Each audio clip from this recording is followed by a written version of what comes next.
ഇന്ന് നമ്മുടെ hair growth ചലഞ്ചിൻ്റെ പുതിയൊരു വീഡിയോ ആട്ടോ. ഇന്ന് ഹെയർ പാക്ക് ഡേ ആണ്. ഹെയർ പാക്ക് ഉണ്ടാക്കാൻ നമുക്ക് വേണ്ട ഒരേ ഒരു ഇൻഗ്രീഡിയൻറ്റ് പച്ചരി ആട്ടോ. ഈ ഒരൊറ്റ ഇൻഗ്രീഡിയൻറ്റ് മതി ഇന്നത്തെ നമ്മുടെ ഹെയർ പാക്ക് ഉണ്ടാക്കാൻ.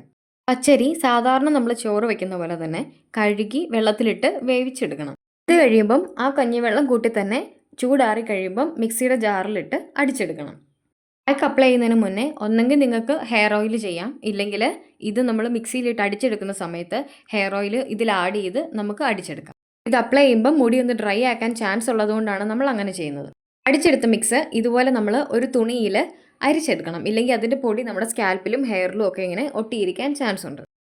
പാക്ക് അപ്ലൈ ചെയ്യുന്നതിന് മുന്നേ തന്നെ ഞാനിവിടെ എൻ്റെ ഹെയറിൽ ഹെയർ ഓയിൽ അപ്ലൈ ചെയ്തിട്ടുണ്ട്. ഓരോരോ പാർട്ടീഷൻസ് എടുത്ത് ഇതുപോലെ ആദ്യം സ്കാൽപ്പിലും പിന്നെ നമ്മൾ ലെങ്ത്തിലേക്കുമാണ് ഈ ഹെയർ പാക്ക് അപ്ലൈ ചെയ്ത് കൊടുക്കുന്നത്. അരിയിലുള്ള ആൻറ്റി ഓക്സിഡൻസ് ഹെയർ ഗ്രോത്ത് കൂട്ടാനും മുടി കൊഴിച്ചിൽ കുറയ്ക്കാനും നമ്മളെ ഹെൽപ്പ് ചെയ്യുന്നുണ്ട്. ഇതിലുള്ള വൈറ്റമിൻസും മിനറൽസും മുടിയെ നറിഷ്ഡ് ആക്കി വെക്കാനായിട്ട് ഹെൽപ്പ് ചെയ്യുന്നുണ്ട്. ഇതിലുള്ള പ്രോട്ടീൻസ് ഡാമേജ്ഡ് ആയിട്ടുള്ള ഹെയറിനെ റിപ്പയർ ചെയ്യാനും ബ്രേക്കേജ് റെഡ്യൂസ് ചെയ്യാനും ഹെൽപ്പ് ചെയ്യുന്നുണ്ട്. കുറച്ചൊന്ന് ഡ്രൈ ആയി തുടങ്ങുമ്പം നമുക്ക് നോർമൽ വാട്ടറിൽ തന്നെ വാഷ് ചെയ്ത് കളയാം. ഈ ഷാമ്പു യൂസ് ചെയ്ത് വാഷ് ചെയ്യണമെന്നുള്ളവർക്കാണെങ്കിൽ ഏതെങ്കിലും ഒരു മൈൽഡ് ഷാമ്പു യൂസ് ചെയ്ത് വാഷ് ചെയ്ത് കളയാം. കൂടുതൽ skin care hair care related ആയിട്ടുള്ള വീഡിയോസ് കാണാൻ വേണ്ടിയിട്ട് ചാനൽ ചെക്ക് ചെയ്ത് നോക്കുക.